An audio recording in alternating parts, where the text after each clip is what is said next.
Hi everyone, so today we're going to be looking at nature versus nurture as well as epigenetics or epigenetic factors.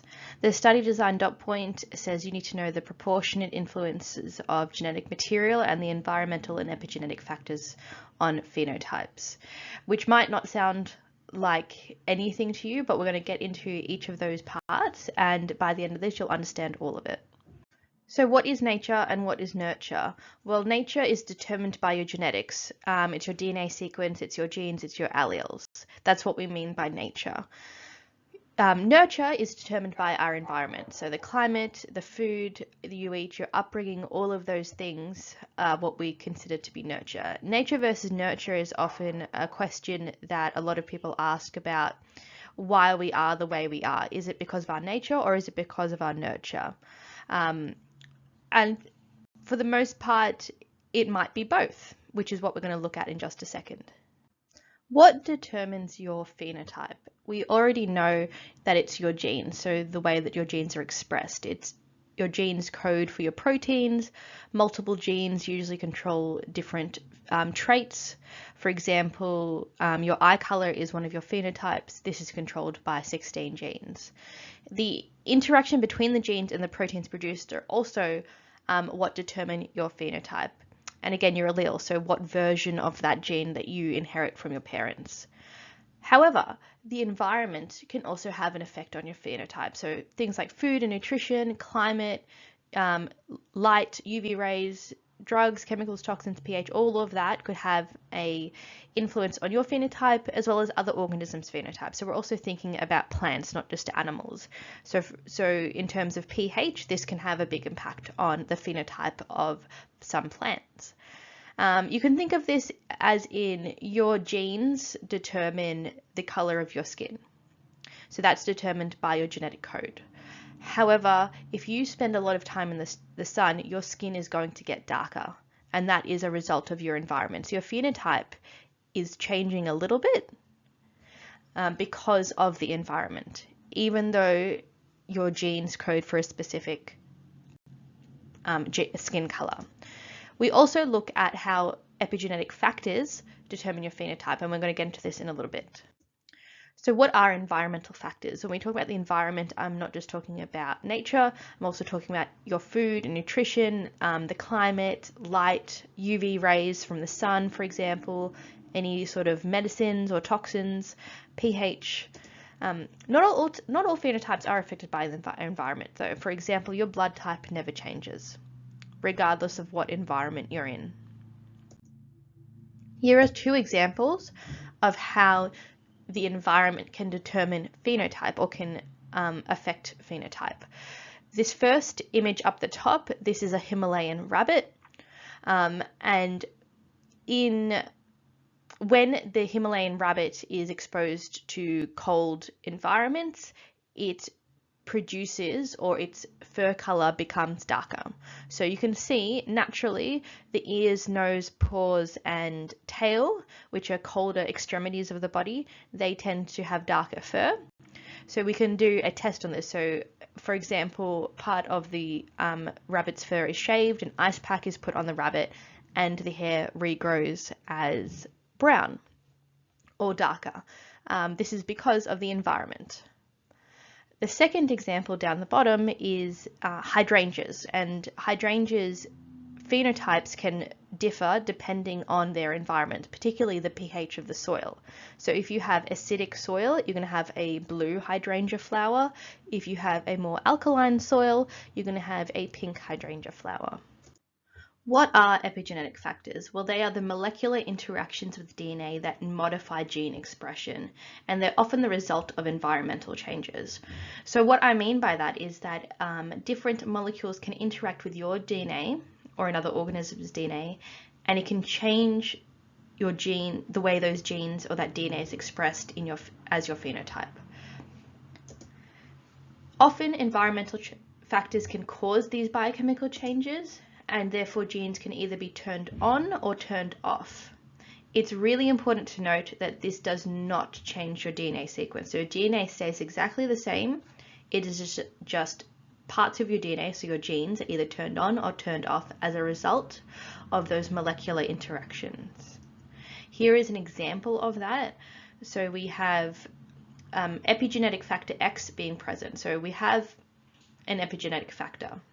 This might be an environmental change. So in the case of the Himalayan rabbits, this epigenetic factor might be the cold weather or the ice pack, right? This turns gene Z on. Gene Z will then produce a protein, which results in phenotype A. In the example of the Himalayan rabbit, phenotype A would be that darker fur color. If that epigenetic factor is absent, so we don't have that ice pack, we don't have cold weather, gene Z is turned off, therefore no protein is produced, and we have phenotype B, which might be the white fur color. Epigenetic factors are important for two reasons that I'm going to give you right now. So for cell differentiation, we know that not all cells have the same role. So you're going to have skin cells that play a specific role, your liver cells are going to play a different role, your blood cells are going to play a different role. Only necessary genes for that particular cell are turned on expressed. You don't need certain genes turned on in your skin that are needed only for blood cells, for example. Epigenetic factors are also important in responding to the environment. So this is a feedback mechanism for organs to respond to changes in their environment, and the genes can be turned on or off in response to those environmental influences. Going back to that Himalayan rabbit, right? Darker fur is going to mean that it stays warmer. This is a response to that change in the environment. So if the change in the environment is that it is cold, the rabbit is going to turn that gene on, darker fur is going to be produced, and therefore they're going to stay warmer. That is important for that rabbit to respond to the environment. Again, doesn't change its DNA, doesn't change the genes it has, it is just simply turning a gene on or off. And epigenetic factors play this really important role in turning those genes on and off. So we're only going to turn the genes on if we need them, or if that organism needs it. We're not going to waste energy having these genes on and being expressed if they are not needed. So here we have the process of gene expression. So we take DNA, it is transcribed, or it goes through the process of transcription, and we get a copy of the gene in the form of mRNA. We then go through the process of translation, which produces a protein. So when we say that DNA is a code, we are saying that DNA codes for this protein, and those proteins then determine our phenotype. This whole process, you don't need to know. This is something you're going to go over in year 12, but it's important to have a general idea of what's happening here because these epigenetic changes alter this process of transcription. So from going from a DNA to mRNA. Molecules will alter DNA by either increasing transcription or decreasing transcription. This can occur via a multitude of ways, but we're going to look at two. So we're going to look at DNA methylation and histone modification. What is DNA methylation? Well, it is when we add a methyl group to a cytosine, or a methyl group is attached to a cytosine. So this is a methyl group down here. It is a chemical compound, and we attach it to a cytosine. So we know that we have 4 DNA bases: guanine, cytosine, thymine, and adenine, as you can see down here, G, C, T, and A. Methylation occurs when we add this methyl group to a cytosine base. Adding this methyl group will alter the level of transcription and therefore alter gene expression and phenotype. Methylation results in a gene being silenced, so that gene is not going to be expressed. We are turning that gene off. My absolute favorite example of methylation is that methylation makes worker bees. So in a hive, all worker bees are clones of the queen. So the queen will lay different larvae, which is the, offspring of the queen. They're all genetically identical. And therefore all worker bees are also female. So if you ever see a bee out in the wild, it is female, which I think is pretty cool. So all these genetically identical larvae, they're exposed either to royal jelly or worker jelly. So that's the environment or the diet. That is what's causing either hypomethylation, so less methylation, or hypermethylation, so increased methylation. So if a larvae is exposed to royal jelly, that's their environment that they are growing in, they will not have a lot of methylation, and therefore there will be more genes expressed, and they will turn into a queen bee. And so they have different phenotypes based on their environment and the amount of methylation. Worker bees, however, are exposed to the environment, which is worker jelly. They are hypermethylated, so there's a lot of methylation going on, a lot of genes being silenced, and they have a particular phenotype. Remember, both of these larvae are genetically identical. All larvae are genetically identical to the queen. It is just the environment that they are exposed to that changes the amount of methylation and therefore alters the phenotype, which I think is super, super cool. So in the royal jelly, it contains an ingredient that inhibits an enzyme that causes methylation. So it's stopping that enzyme from working, and therefore less methylation occurs in the DNA and more genes are getting to be expressed, because remember, methylation silences genes. And this obviously causes phenotypic changes in the queen bee. There's a difference in appearance and behavior.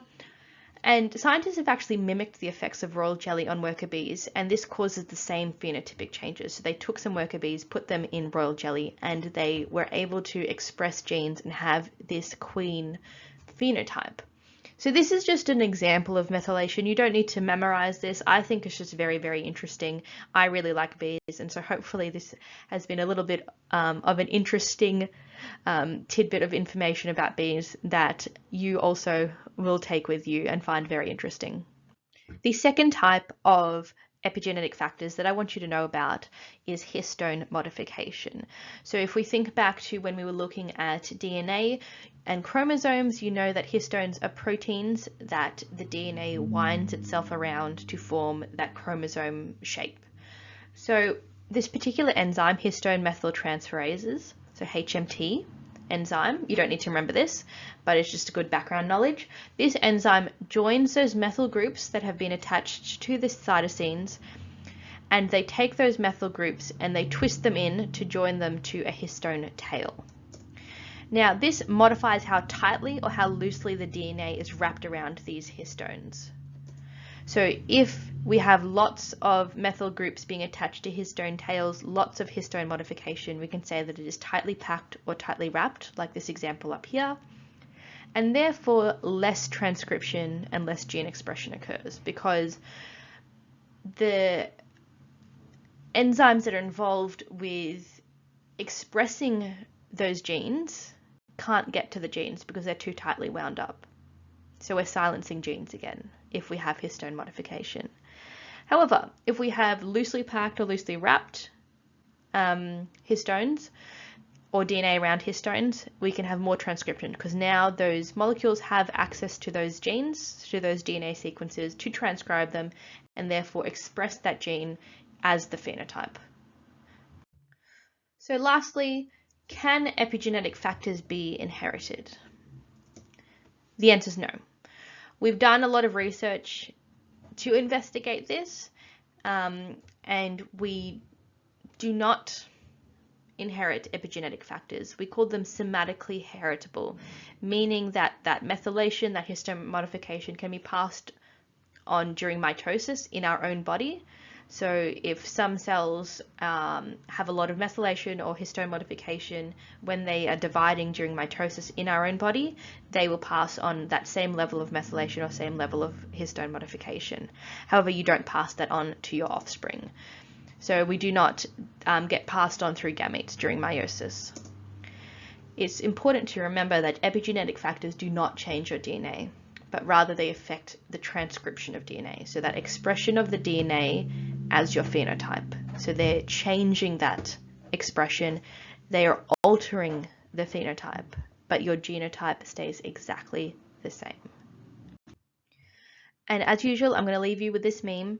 I hope you enjoy it. I hope you have taken some very interesting things from this video. This is a topic that's really interesting to me. And as usual, write down any questions you have and bring them to class. And I will see you there.